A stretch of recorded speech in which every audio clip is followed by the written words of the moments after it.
Hello and welcome back to Friday Minis. Today we're going to talk about passwords. In particular, how do web pages store and process passwords? Now, this is probably pretty obvious, but a huge website like Facebook cannot possibly store all of your passwords in a plain text file.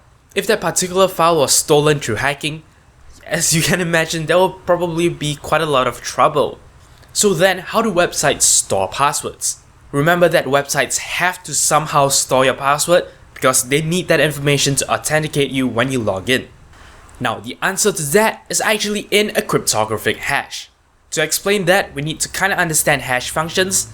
Now, hashing is essentially the act of wanting to place data into a table in a way that can be easily found. And to do that, we need a hash function. What a hash function does is it takes a piece of data and it performs some kind of calculation to that data. So actually what happens is a piece of data is completely distorted but in a predictable way. And that's the whole point of a hash function. It cannot be randomized, it must do the same thing however weird it looks. What that means is if we have this password, it will be hashed to this. Every single time it will be hashed to exactly this, even though this looks meaningless. What's even more powerful is that all I need to do is to change one letter here and this hash will be completely different.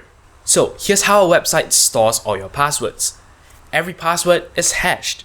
Only the hashed version is stored. This means that even if a hacker gains access to this, they cannot do anything with the hash. Well, technically there are ways to crack this, but it normally is extremely time consuming and only works for simple passwords. Either way, given this, you will never guess it was this. So how does a website authenticate a user's password? Well, all they have to do is to actually take the input password and put it through the exact same hashing function. If the hash produced is the same as the recorded hash, that means it's the same password.